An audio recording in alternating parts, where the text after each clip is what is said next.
Sorry. Hey, Steve. Great. Whenever Great. you want to get ready. Okay, well, let's go ahead and get started. Thank you, everybody, for coming this evening. And Steve, Mr. Rogan, thank you for being here to talk about this really interesting project on this at our Varsity Theater on this really wonderful strip of downtown Evanston. I think this is sort of one of the few remaining sort of intact blocks of Evanston of historic buildings. So this is, of course, there's a lot of interest in this area and in the Varsity Theater and the alleyway next to it and Bookman's Alley. So thank you and thank you. So we'll go ahead and Johanna, please chime in with anything that you want to add to this. This is, I believe, not a planned development, correct? Correct. Yes, correct. Not a planned development. I was shaking my head, not a planned development. Okay. Right. So the council would not be voting on this. Is that right? No, I don't know if I'm going to take a minute to introduce the staff that's been working on this. So, okay, great. Good evening, everybody. I'm Johanna Neiden. I'm the city's community development director. I'm joined by my colleague, Katie Ashbaugh, who is the planner that has been working on the review of this. So if you want, maybe what we could do is the developer, Mr. Dillion and Mr. Rogan could give an overview. And then Katie, if you'd like, then could give a overview of what the entitlement process would be for this as we move forward. Does that work for you? Great. All right. First off, Alderman Kelly, thank you very much for putting this together and everybody showing up, or as I like to say these days, tuning in. This project's been a long time coming. I've owned the Varsity Theater for 17 years. And years ago, I started envisioning activating Bookman's Alley. And it's just taken a little bit longer than I'd hoped for a whole host of reasons. The major one being that there were tenants in the building that really controlled it because of the leases that they had in place. But tonight, Chris and I will share with you what we're proposing, what our vision is. As I've thought about this over the years, Roger Carlson and Chris Malloy from Alley Gallery really started this back in the early and mid 80s when they moved their businesses back into the alley. And over the years, it's continued to be kind of a guiding point for Evanston. I think it even made it into a famous book and maybe some other parts along the way.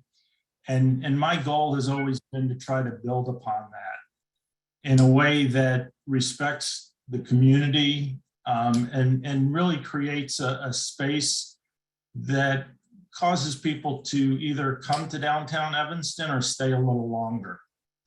And that's really the premise of what we're doing.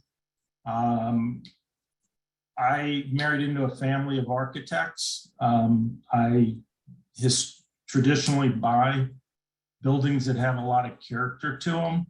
So it's really nice to be able to, what we're proposing is to really stay within the existing four walls and create something that's unique and hopefully is just a precursor of possibly other alleys that could be activated within the city of Evanston. So a little over a year ago, Paul Zamazak introduced me to Chris, and we kind of hit it off. His skill set and his vision and experience in doing projects like this really kind of made a good home. And I'll let him, we brought in a couple of other folks to participate with us and really make sure this is really delivered in a first-class way. And I'll let Chris expand upon that as he goes through the slides that we put together. Sure. Thank you, Stephen. My name's Chris Dillion. I'm president of Campbell Coyle. I'll introduce the project team. I would just recommend we'll run through our slides quickly and then turn it over to the council member and to the city staff, and would certainly enjoy the opportunity to engage in some Q&A and obtain some feedback. Just in terms of the project team, the composition as it exists right now, certainly anticipate that it would expand. Stephen's group, the Benami group, my firm, Campbell Coyle, we're also joined by DMA, Development Management Associates. They're a Chicago-based development and project management company. On the design side, we're excited to be teaming with GREC Architects, and we're working with JLL from a retail leasing perspective. A little bit about my firm and the type of projects that we do. This is a project called District House that's over in Oak Park. In general, we focus on projects and communities that are transit connected, that are urban or micro-urban. We focus on places that inspire us. And so in many respects, we've been actually looking for the right opportunity in Evanston for many years. And we're thrilled that this will actually be our second project. We're also working on the old Sojourner Church, not too far from the Varsity site. So we're excited to really dig in and become active in the community. And we like these kind of mid-rise contextual projects. We also have a track record of doing adaptive reuse. This is one of the oldest synagogues in the city of Chicago that was subsequently a Boys and Girls Club for about 60 years, that we converted in Logan Square into multifamily apartments a couple of years ago. So we do have a track record, and obviously now we're working on the Sojourner. Very excited by both the challenges and the opportunities that are inherent with the Varsity Theater. The connection to GREC, we've also done a lot of work in the Hyde Park neighborhood of Chicago. This is a boutique hotel that GREC designed.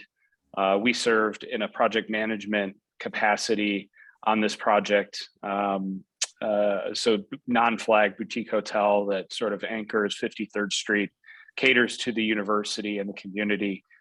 So we've worked with GREC, and I would say in particular, we're inspired by their work. They do a lot of multifamily work, but I think one of the things that actually inspires us is both their work in adaptive reuse of old buildings, but also in the hospitality space.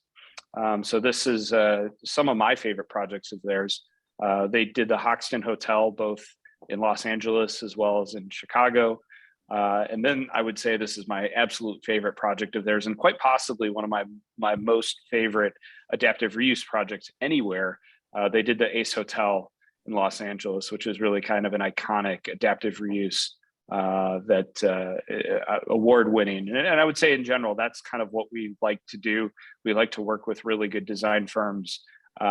We like to do projects that capture the attention of the design awards and folks that track those things. So as we think about the Varsity, really want to present it as sort of two experiences.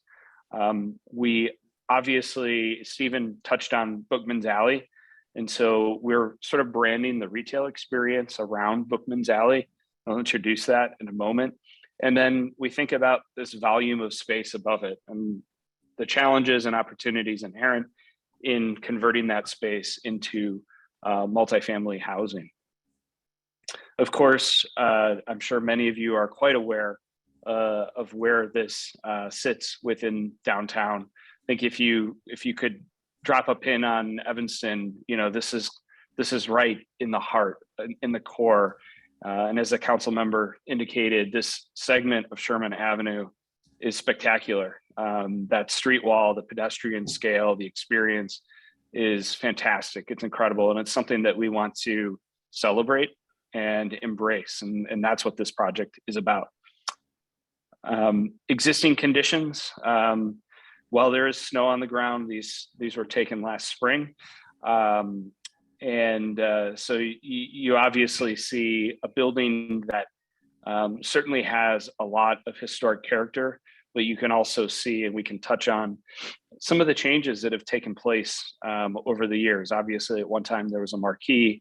There's been many adaptations to the ground level as the building has had a fair number of tenants over the years from a retail standpoint. And then let's talk about Bookman's Alley. Obviously, this is a beloved place. And we really have a vision of enhancing and celebrating this space. So again, we're sort of focusing that retail component on Bookman's Alley. This project will incorporate approximately 10,000 square feet of ground floor urban storefront retail space. The unique opportunity that exists here is that retail space will be oriented both to Sherman as well as to the alley. We think there's some really cool opportunities. We can look at best practices from all around the United States. We can leverage those and really celebrate the alley here and make this a special place. And so to that end, sort of reinforcing Bookman's Alley as that unique and special place and creating and enhancing a destination for downtown. Ultimately, that's the big driver from a retail perspective. So as we look at the ground floor, a couple things to point out. One, we don't know what the demising plan will ultimately be for this space, but this is just one sort of suggestion, right? Ultimately, that's going to be driven by the market and as we engage with tenants. But we do anticipate that there would be some retail that's going to front Sherman. So we're going to hold that street wall. It's really important. But then also think about creating this unique experience along Bookman's Alley.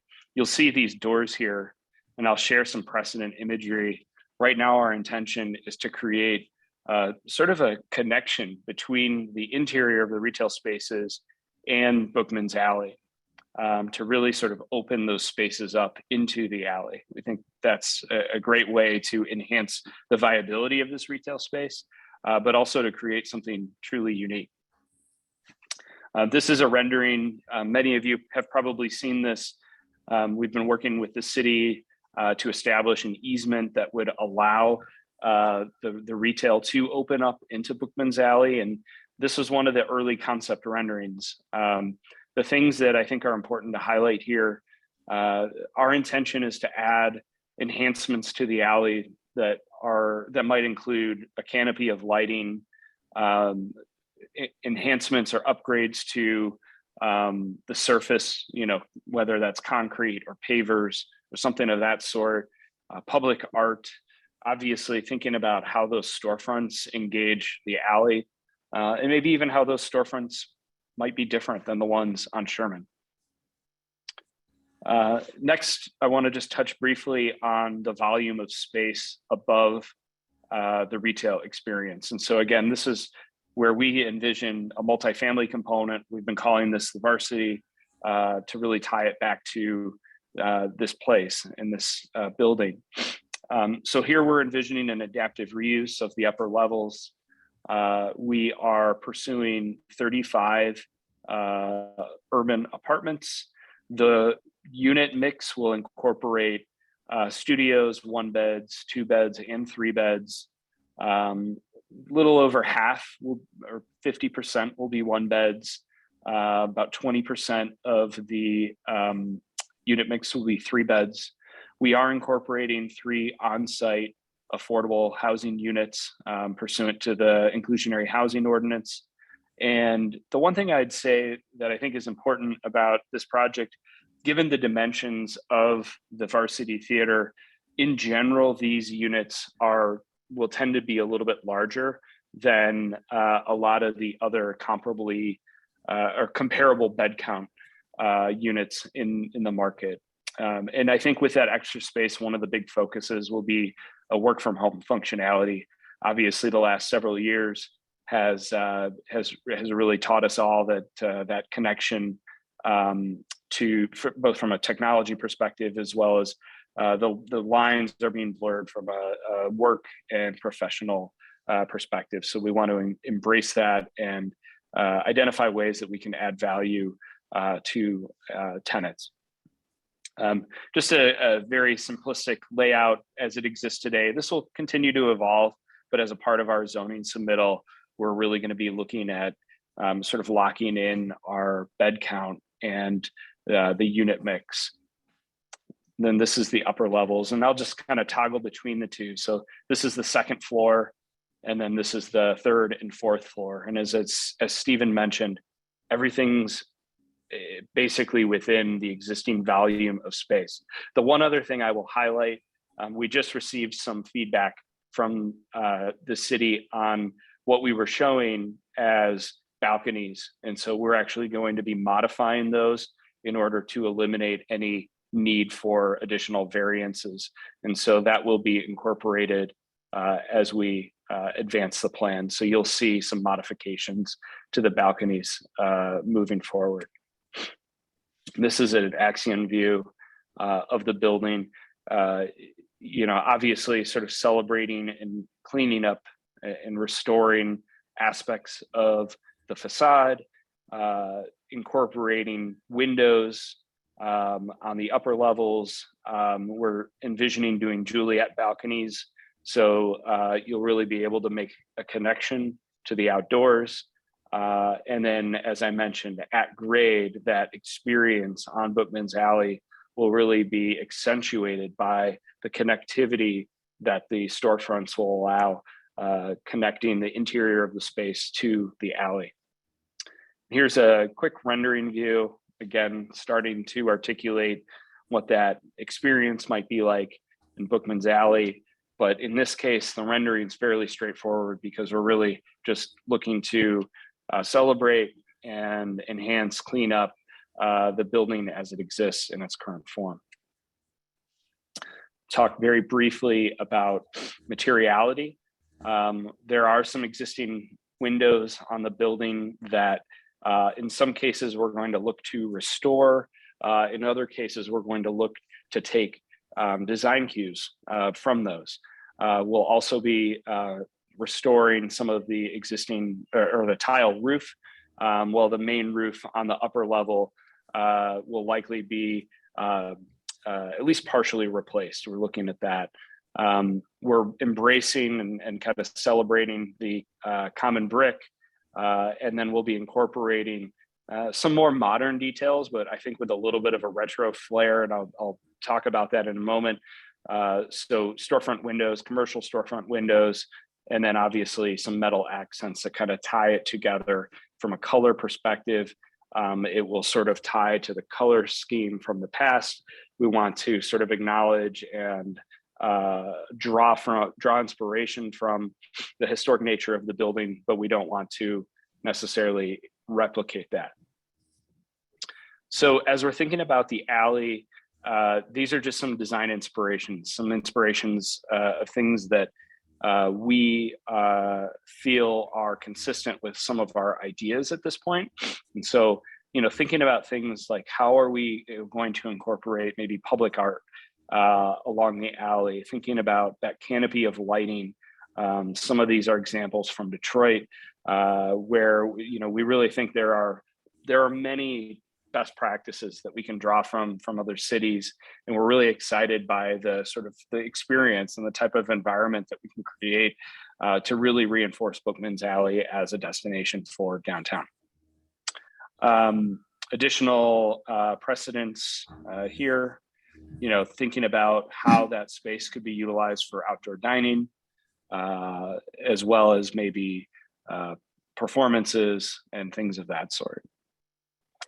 Talking a little bit about the storefronts, we're kind of looking at sort of a retro play on the storefronts. So again, there'll be metal storefronts, but likely with kind of a division with the upper glass, and maybe a little bit of a kind of an industrial feel, but not over the top. And then, as I mentioned, thinking about that connection between the retail itself and the outdoors. So thinking about window walls that could actually be opened up to that alley experience. And there are a handful of different types of products out there that we're going to look at to think about how we create that connectivity between those two spaces. When I shift to the residential experience, a couple things. One, obviously, many of our projects sort of clean, minimalist, very design forward. We would intend on carrying that forward, certainly from a lobby experience perspective, draw an inspiration from GREC's work in the hospitality space, thinking about how that influences the multifamily experience living here. The other thing I'll highlight is we really want to celebrate the bike room here. The bike room, I'll pull it up later. The bike room is immediately accessible from the main entry and immediately accessible in the lobby. So when you walk in this building, you're actually going to be looking into the bike room. And so we really want to enhance that and celebrate that because that's sort of core to the values that we want to convey as a part of this project. So we're really excited by that opportunity. Lastly, the interiors of the units. These are actually images from the project that I mentioned in Logan Square that we did. We've won 3 major national awards on this project over the course of the last year and a half. So we're really excited by this. We want to do interiors that kind of tie back to the building. So what you might see are colors and selections that that are synergistic with the building and draw inspiration from it. But we definitely envision more of a design forward palette within the building itself. As I mentioned, we're modifying those balcony conditions to eliminate any variations on that front. And so ultimately, we will be seeking one variation.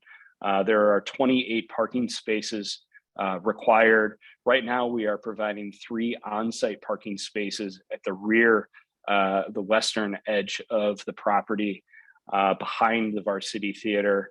And so we would envision that there'd be 25 spaces required, most likely off-site. And so we're still working through that with city staff.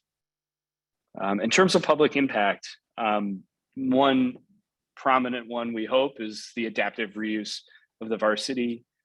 We anticipate a significant increase in real estate taxes. This is a figure that was provided by our legal counsel. We are intending on doing on-site affordable housing. We're working with the city right now on the exact unit types that will incorporate.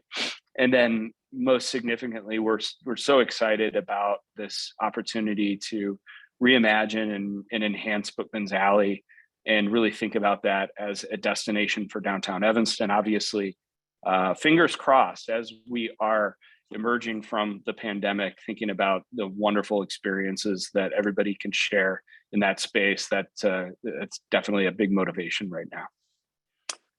Stephen, any closing remarks before we turn it back over to the council member?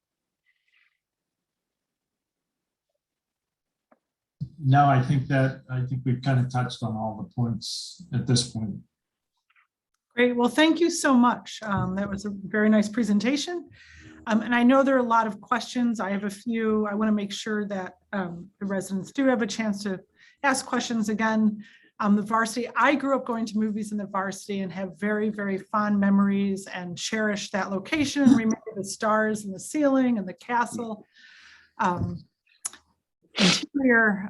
So of course, I think many of us would love it if that could stay. So, and I know I've talked to Steve about it and I even got a chance to tour the remaining, what remains there right now of the Varsity Theater.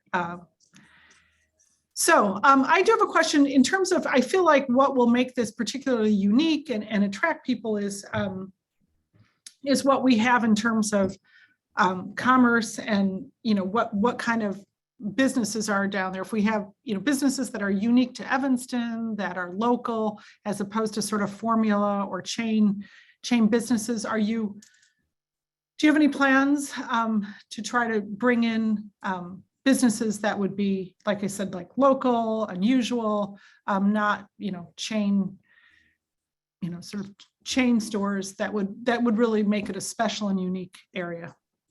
That's 100% of the goal. We're not looking for another Starbucks or Dunkin' Donuts or Mattresses. things of that nature. We're really looking for unique, individual, retailers. We're not looking for Me Too. Mhm. Okay. Yeah, I would add that inherently the alley, most national retailers are not going to be attracted to the condition along the alley because they want to be in a more visible location. So our intent here is to sort of curate a mix of tenants that will really embrace making this special place, and that's a challenge. But I think it's also it really will, I think, draw and inspire the right type of tenant mix, and I think that would be predominantly local, if not all local. Mhm. Great. Do you have any, and Lori, thank you for your questions. Asked if you have any tenants already lined up. We do not. We're having conversations with a number of them, but we're not at a point to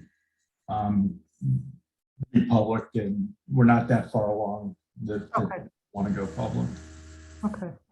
And then Ashley, I'm sorry, Katie, pardon me. Can you talk a little bit? So is this an easement? Would the alley be, can you explain how that works in terms of, it still belongs to the city, but what's the arrangement or agreement regarding the alleyway? Sure. So my understanding of that is that there is an easement in place, and it is functioning as an alley.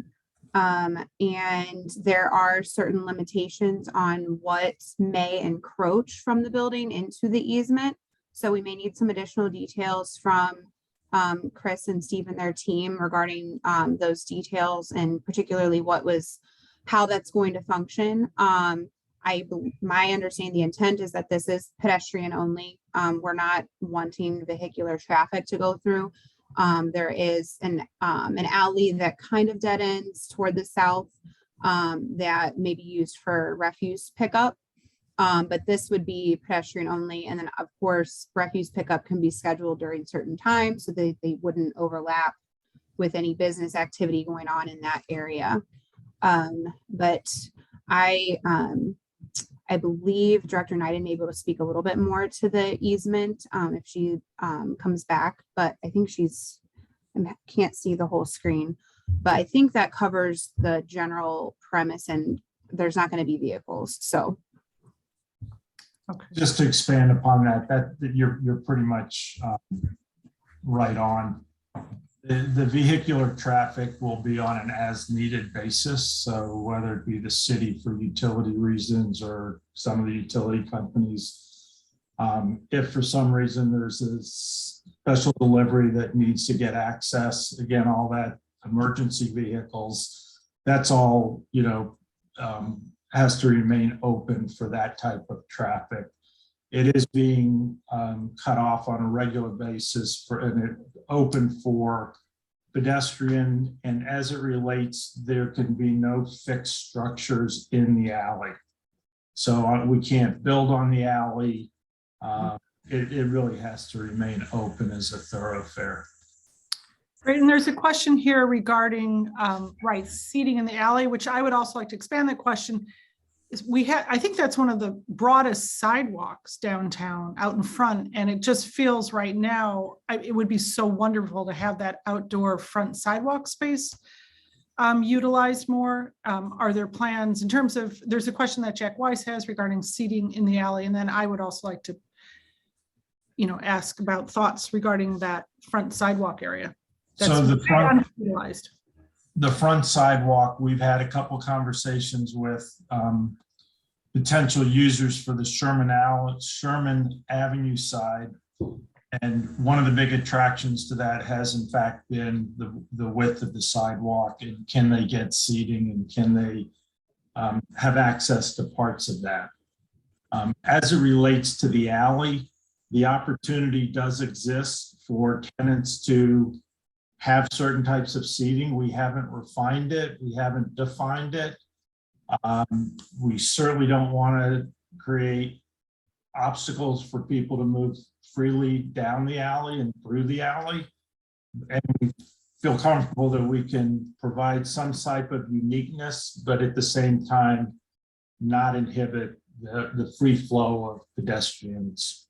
Great. And there's a question, and then I'd like to just open it up in case I miss any more in the text box. But Tricia Connolly asked, so, as we've all mentioned, the importance of the uniqueness of attracting unique and unusual businesses. Do you have any other examples where you've done this, where you have been successful in attracting locally owned unique businesses? Yes, I'm signing. Well, let me let me not put the cart before the horse. But hopefully in the next few weeks, I own a building up the street, the Copycat building, and we're actually hopefully going to be signing a lease with actually a couple who lives in Evanston and has a business that they want to bring to Evanston. I hope I didn't get in front of that too much, but I would also add our work in Hyde Park was really centered around. It wasn't an alley; it was a private street with a public easement on it, so comparable. And candidly, my dream is that someday it will be closed to vehicular traffic and it'll just be a pedestrian thoroughfare, which I think someday will happen. But the experience that we created along that was all local Chicago-based tenants, with one exception that actually didn't make it, and it was subsequently replaced with a local tenant. So we do have experience doing that, and that project also had a fair number of national kind of best in class tenants in other components where maybe facing more of the primary commercial thoroughfare, but in many respects, this has some ties back to that experience, and so we're definitely taking those lessons learned. Great. And there's a Just question. hold on, Alderman Kelly, one second. I'm just going to expand on one thing. I don't know which local, whether it was Evanston Now or Evanston Table, had a wonderful little article about Evanston rules, and it's podcasts put together by two folks that grew up in Evanston, and I reached out to them earlier in the week, and through that conversation, they're like, "Oh, you should go take a look at this business and that business," and they happen to share some. I don't know what the tie is to Evanston, but they're independent local businesses that make sense. So I will absolutely say, if people have ideas or recommendations, please don't be bashful. Great. And go to Evanston Rules. It's a wonderful podcast, quite interesting. All right, thank you. And who would do, Carl Klein, who's with us, who's also a preservation expert, who would do maintenance on the alley? City Public Works or you all? I wish. No, they're gonna get rid of that. That'll fall on to this project. The maintenance, okay. Maintaining it and clearing it, and it's our responsibility. Okay, and can the mechanical area, this is from Tricia Stieglitz, can the mechanical area be raised and possibly suspended from the building to add a few more parking spaces? That's something that we're absolutely motivated to try to do. Right now, we're showing that area to be conservative, but the hope is that we would be able to expand additional parking spaces in the rear. But right now, we're showing more of a conservative figure because ultimately that does get incorporated into the broader zoning sort of ordinance. So right now we're showing 3. If we can enhance that and expand it, we certainly will do so. Great. And could you say more about your relationship with the buildings to the north of the alley, both the gallery and the bookstore? Are the owners of those buildings involved and on board with these plans? So the buildings to the north, are a unique situation in that it's not to get into the weeds too much. It's a ground lease. And about a year ago, the ground was owned by Northwestern. And after 14 years of pestering Northwestern on a regular basis, I was able to acquire it. So and that's what really has led to the ability to talk to the city about this easement. Many, many years ago, the city indicated that the only way they would ever consider vacating not vacating, that's the wrong word, discussing an easement or something of that nature would be if both sides of the alley were controlled by the same parties. So fortunately, that occurred about a year ago, and that's when the discussions and this whole project really started to get going. However, that said, I don't control the property, the buildings themselves. It's somebody has a lease on them, and I have no rights to the buildings, to the things of that nature. At this point in time, that's still 6 months away. So I have kept informed. I have kept in touch with Darren and Ross and Nina and Mark and David, the tenants, the retail tenants in the building. And, you know, while I don't control it, I don't have any say over anything. They've been informed and a part of this whole process for many years. They knew about my intentions and hopes for a couple of years. So they're aware of what's been planned and on. Okay, thank you. And what's the timeline, the next steps? Katie, Chris. Yeah, you know, I'm impatient. I'm ready to do something tomorrow. we're working through obviously the zoning process. This in a very real sense, I think marks kind of the beginning of that process. And so we're looking to work with the city and the community to navigate that process. I think the hope is that we could potentially start construction this summer, and that would lead to probably a late 2023 completion approximately. Okay, great. Another question, what kind of financing would be used for this? Are you getting any assistance from the city? And then I'd also like to sort of dovetail that question with if the city, I don't know how you feel about it, but if the city were to landmark this building about applying for, what is it, a Class L? Is that what it is? Correct me, Class L. Yeah. So let me touch on that and one other thing that I saw pop up. I'll come back to both of those questions in a second. They mentioned something about music. We're working diligently to try to find the right mix to have some type of small venue. And I use venue in the broadest sense of the word. It's just a space for people to congregate and some type of programming engagement. So in the broadest sense of the word venue, very much would like to do that. We'd like to try to do it in the back of the building to help draw people down the alley and create that engagement as well. So the answer to that's the answer to that.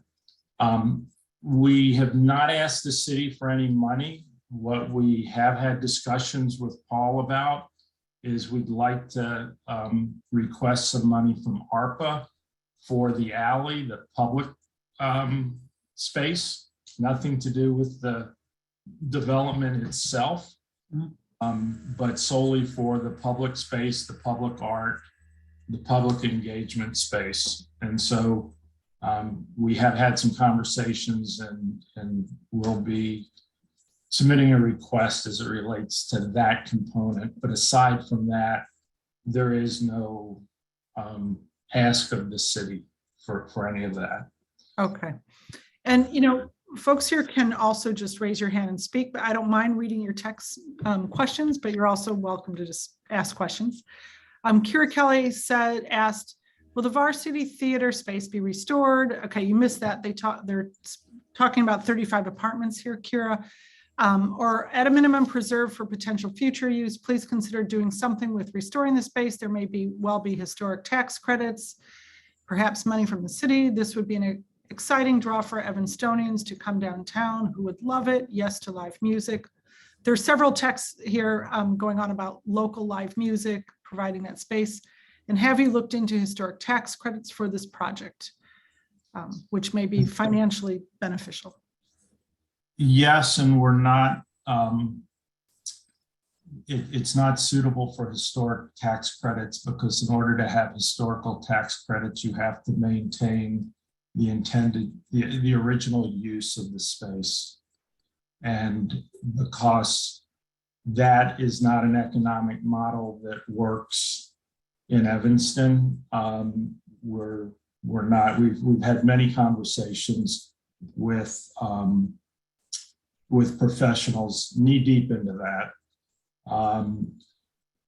So unfortunately, both from a financial standpoint for the development, as well as other things in terms of the use of the space, we've yet to find anybody that says that's a viable option for us. Someone mentioned here the music box, a venue like that moving into the space. Here's part of here's what I have found. I've had architects, theater architects, people that I had the gentleman who did the Genesee Theater up in Waukegan. This is an incredibly large space. When it opened in the mid-20s, it was the largest theater outside of the city of Chicago. And today, that model is not viable. The way audiences congregate and the size of space, it just isn't a viable model in Evanston anymore, or in any small community. That I've scratched my head many times over the years, long before I bought this theater, about why don't these theaters get reused. There's a reason. The economic model is, unless you have a uber big donor or a huge check from a municipality, it is in small communities. It is, I can't tell, I probably had half a dozen people, professionals, come through, and that's the issue with, unfortunately. Okay, and let's see. Eco-friendly green concepts. What are you considering in terms of environmentally? I would say one of the things we're excited about, we're looking at the potential at a minimum for the multifamily component to be all electric. So this is something that we're prioritizing. And obviously many cities have been looking at decarbonization strategies and shifting away from carbon-based sources is a priority in order to accomplish that. So that's something that we're looking at. We certainly intend on adhering to the city's green building ordinance. And that's kind of, at least initially, that's been the area of strategic focus for us. I will also say that somewhere along the line, somebody asked about retaining rainwater. You're going to watch Chris's eyebrows go up in about 30 seconds. But it got me to thinking about creative ways to do some things. So hopefully we'll have, if it's economical and fits in the budget, and maybe we can do something along those lines as well. I haven't had time to, we haven't been in the environment to really bring it up specifically, my idea with the architect, but hopefully in the next week or so. Okay, and Arthur, is that your hand, Arthur Altman? Yeah, hi. I live in the residence of Sherman Plaza, and I've been designated the watcher to explain this to our building. And I've been really very happy what you're doing. I use Bookends and Beginnings, and I'm sure it'll bring them more business, and they can make it a little fancier. Several suggestions for stores: rare foods that can't be provided anywhere, and special types of antiques, just not the usual antique store, you know. And you know, they refurbished the Marshall Field building, and I'm wondering what the tenants in that building would feel like if you know, inquired from them, because they're right next to it. And I like the fact that probably when the construction's been going on, you won't have to do much with Sherman Avenue. You can do it from the rear of the building. So Fingers crossed. yeah, that's a great idea. Yeah. And is the Baptist Church okay with this too? Yes, I've had many conversations with, I should say many, 3 or 4 conversations with Reverend neighbors over the last year or 2. Yeah. I had conversations with the president of the condo association in Galleria. We're supposed to talk again tomorrow. Mhm. I've really, people have been very supportive. We've got letters of support from the Chamber of Commerce, downtown Evanston, Reverend Neighbors, Second Baptist Church, Alley Gallery, Seville.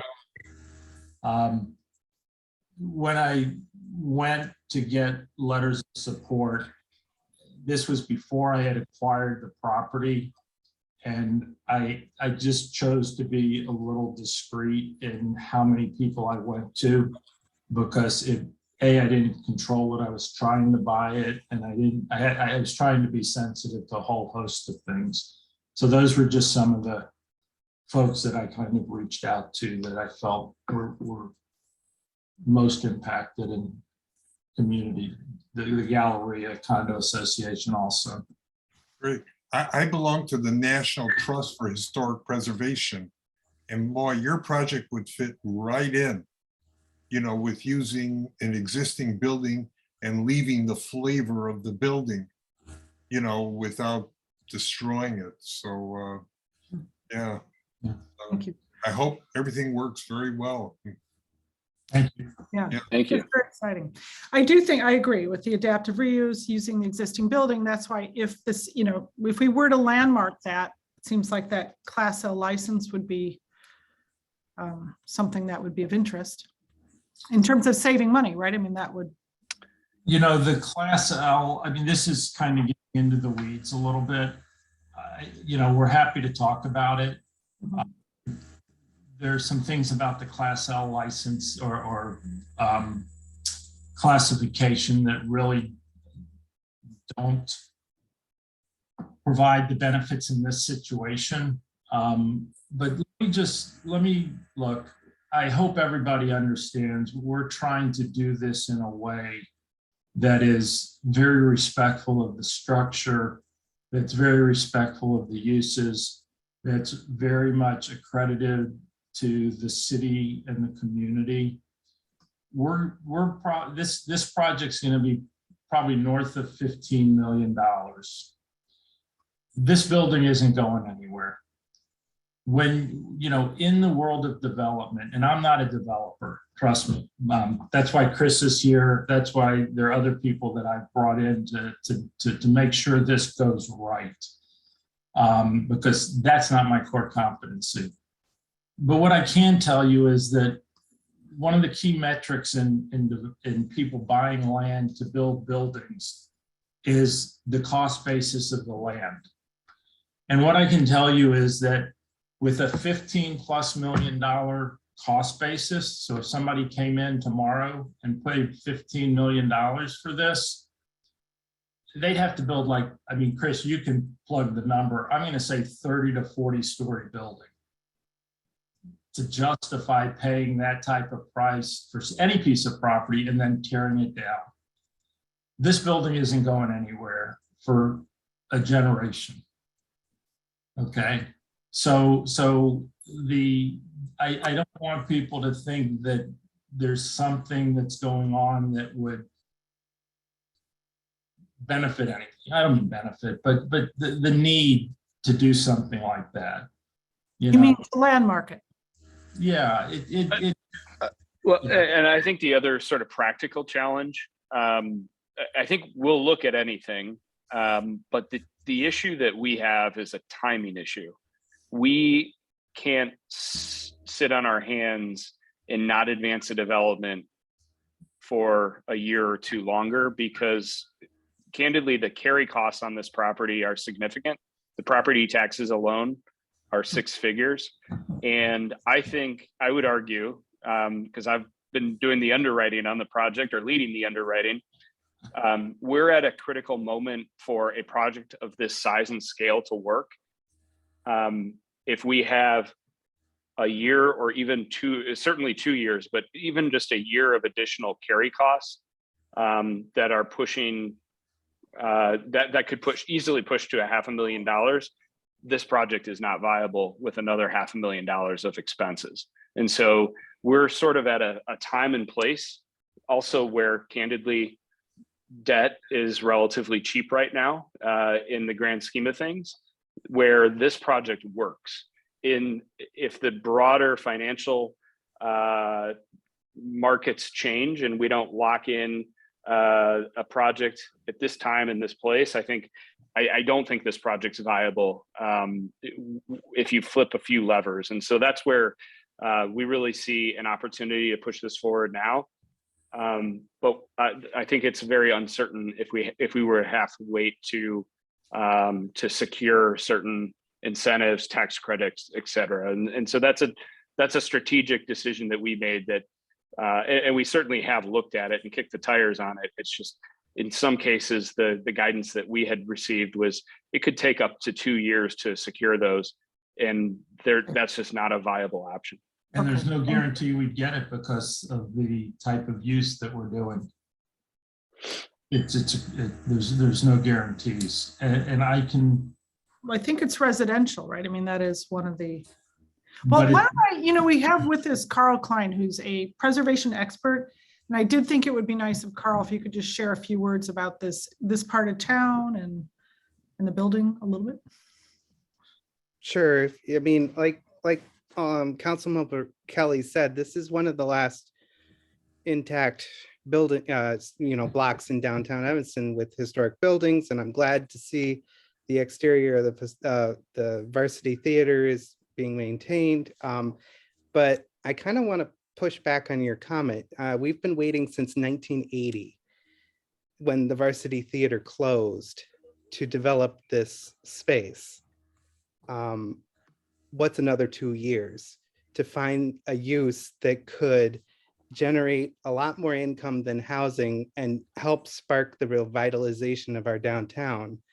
I mean, it's great to have housing and to have affordable housing, but I think having a dynamic use for this building, I mean, it just lends as a former theater, it lends itself to that. I get that you want to move forward on this and you want to, have a successful project, but I think that we are at a moment in time with the city that we are having serious discussions about how to revitalize our downtown. And this is a great project that could help do that. So Carl, what would you propose to go in here that would be what you're describing? Well, I mean, it could be anything. I mean, but no, I mean specifically. I mean, I know it could be anything, but specifically, what is it that you would propose that would spark that vitality? Well, I mean, we've had how many housing developments downtown? I'm not asking that question, Carl. I'm just asking you specifically. You're saying not residential. What specifically would you propose? Well, I can tell you now, housing does not seem to help revitalize our downtown, because we've had a lot of developments in downtown lately and businesses are closing, even with an increase in residents downtown. So I think that I mean, that's just my point of view. Sorry. I understand, but I'm willing to listen, but you've said you don't want this, you would like to see something. Well, I'm saying that you can maintain housing, but you can also find something else that would, you yourself said you want to have a project that will help draw people downtown. How is 20-something units going to help draw people in?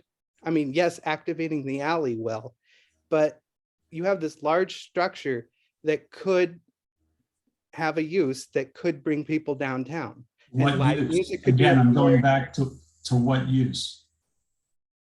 An idea. Why don't we ask some of the other people on this call what they would like to see in the building? You know, we've mentioned we want to put a venue in the back. We'd like to bring a food user in to bring people in. You know, if you look at the world of retail today and engagement, it's not big. Things are going smaller. Okay. The Gap's not opening 7,800 square foot stores anymore. You know, most retailers are downsizing into smaller. You know, I've had discussions a few years back with a gentleman that started a music program at my alma mater, University of Georgia, that was funded by REM, which started in Athens. And he happened to be in Evanston, and I took him, and this was 5-7 years ago. And I brought him through the Varsity Theater and said, give me some ideas, what do you think? And he said, you're not gonna see theaters like this anymore. You're gonna see 100 to 300 seat theater venues. And if you get music acts that can go across the country and fill these things and have a following of 10,000 people, they will be huge successes because of the internet. So venues are going downstream. You don't see a lot of big venues opening up, but I'm happy to, if you have suggestions, I'm happy to discuss them. Kira, do you want to, so Kira is asking, isn't there a way to have some portion of this be smaller entertainment venue, smaller theater, or small music venue, as well as some, reduce it, maybe the number of apartments to incorporate more of sort of a destination for, since, a cultural destination. The city should support this, right? I would agree. If we could make this more of a cultural destination, would that be something that you'd be willing to look into? Maybe considering a larger portion of it to be. Unless the city is willing to underwrite it, I don't see how it's economically viable. So can you explain in the back what you're thinking in terms of music and how that space would be used for local music? And it's a venue, you've is it Take 5 over at Evanston Dance that Steve Rashid does? You have space, you have places in the city that are. so it would be on the alley. I'm just trying to understand just the physical aspect. So it'd be on the back alley. It could be any portion anywhere of this back space potentially could be activated. It might be something that it also could be a brew pub. It could be something that has multiple different sort of revenue drivers. I think that's the challenge right now for any of these places, especially right now. Let's not forget the last 2 years. We're fighting just to keep venues alive across the United States right now. This is not a time or place for many of those proprietors to look at expanding. So any opportunities we see here likely have to have multiple revenue drivers. So that means that it can be a performance space, but it also has to do other things that generate revenue. That's the only way that it's going to be viable. We were peripherally involved with saving the Harper Theater down in Hyde Park, that was more or less underwritten by the University of Chicago. That project would not have happened but for the University of Chicago. And so I think the challenge we have here is we're presenting a project that's being funded with conventional funding sources from the private sector. I'm just not aware of the types of tools that need to be available for a larger scale arts-based project. To my knowledge, that those just don't exist right now in this particular location in the downtown area. Okay. Okay, let's see more questions here. And again, feel free to raise your hand and ask your questions directly. What is the demographic of the expected tenants? So Cecile, we did speak to that. It would be three of the units would be affordable units. And would those units reflect the makeup of those be both 1 and 2 bedrooms? Or I know it's just 3 units, but it does, it exceeds, I think, our IHO. What would be the makeup of those units? Is that what you meant, Cecile? I'm not sure. The retail, or was it about the retail? Oh, Cecile, do you want to ask your question? Yes, it wasn't that I heard about the bedrooms and studios, et cetera, but I'm just wondering, do we expect these will be students living in the building? No, I think this is, well, I think one of the sort of obvious things here is a predominant amount of our parking will be off-site, but we think these are urban apartments. I think that inevitably, given the location, there may be some attraction to Northwestern professional students, et cetera, but we're envisioning, and I think candidly part of the reason that there's an array of bed types is that these will be catering to a sort of wide range of folks. What our community generally feels, I think it's a common feeling, is that any studios and 1 bedrooms go to students in this area. The economic model also has to be driven. There's a balance in the economic model of how this gets worked out as I'm learning. And so there has to be a balance of unit size. It's like in the world of retail, if you rent 1,000 square feet, you're going to get more rent per square foot than if you're renting 7,000 square feet. So there's a economic model. Look, again, I use the word not getting into the weeds. This is an incredible, unbeknownst to a surprise to me, this is a very expensive building to try to adaptive reuse.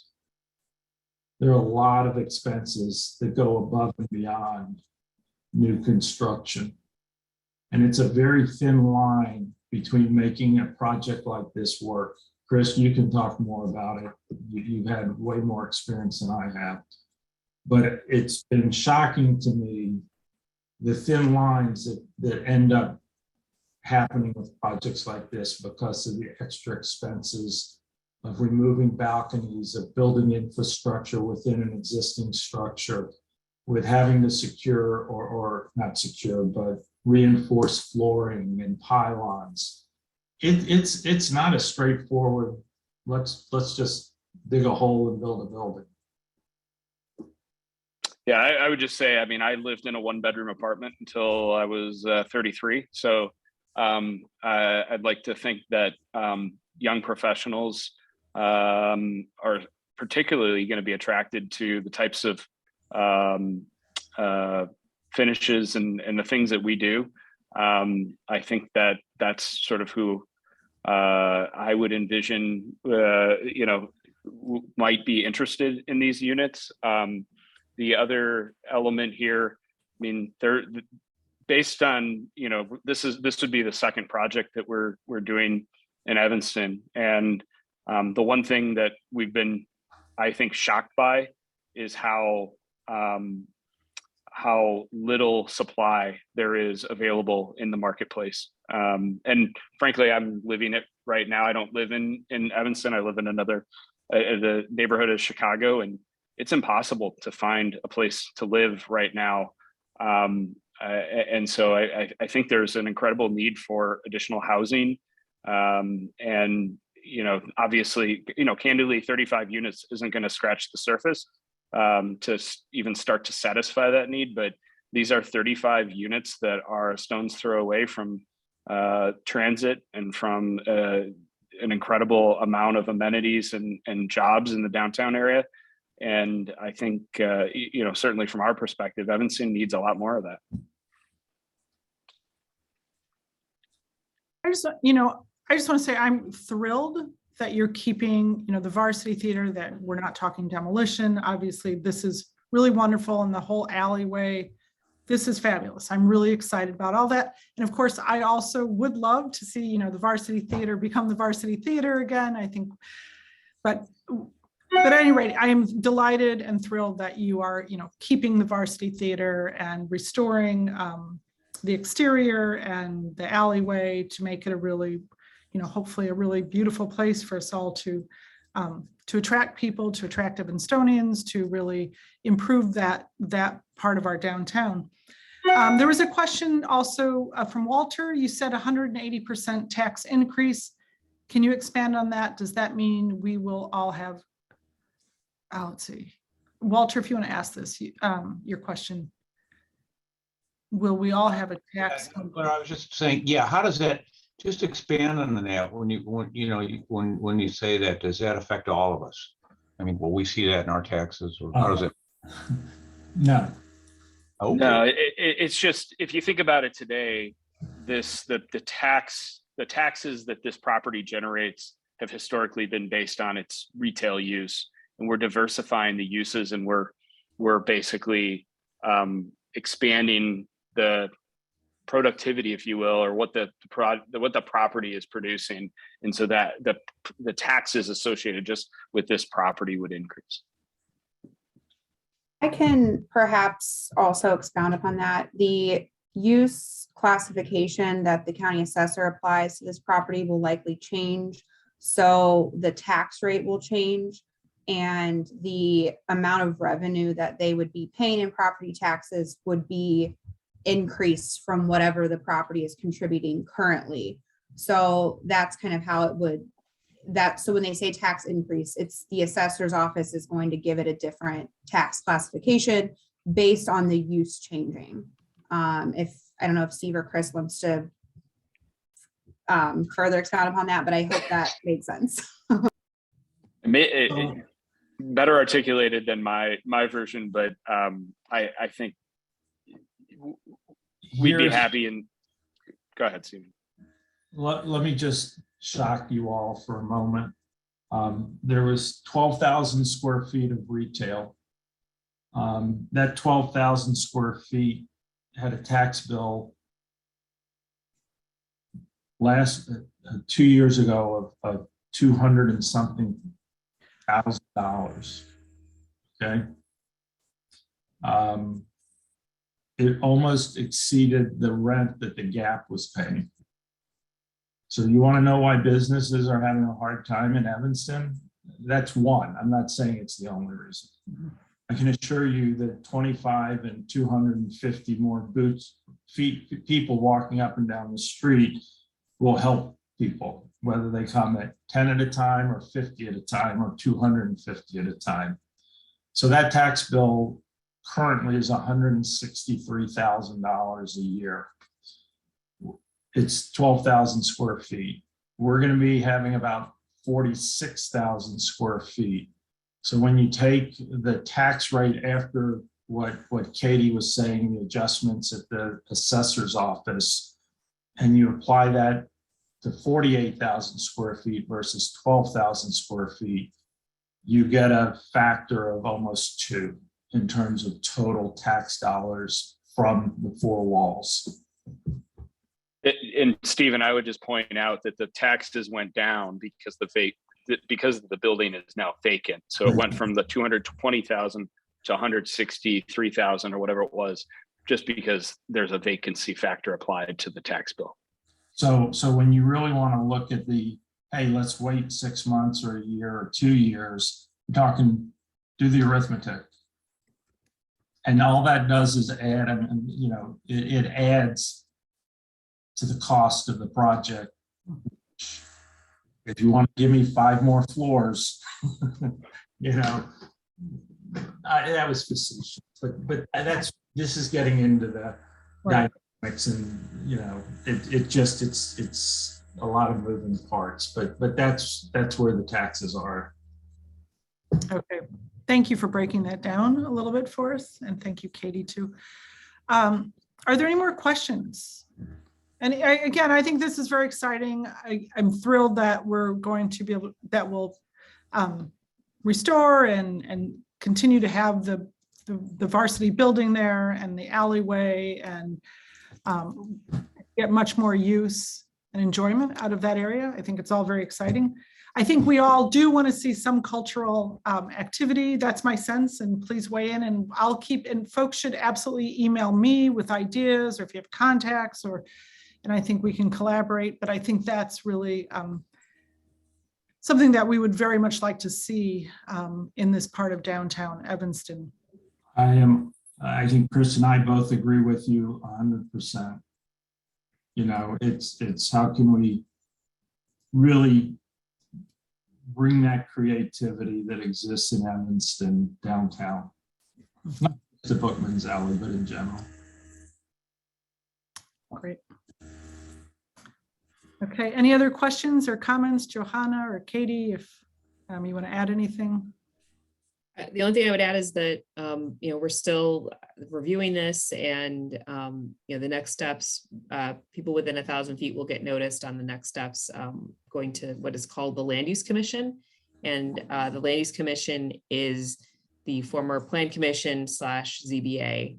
The two were combined to improve land use and zoning transparency. So there is just one body reviewing all of those matters at this time. Great, and feel free, if you think of anything after this meeting, just email me and I will, you know, compile a list of any other questions, concerns, ideas. Please let me know. Thank you, Steve. And thank you for putting this together. I appreciate the questions. Again, I'll say it again, if you have ideas or recommendations, please don't be bashful. Okay. Thank you. All right. All right. Well, thank you, everybody. Thank you. Stay tuned. All right. Bye-bye.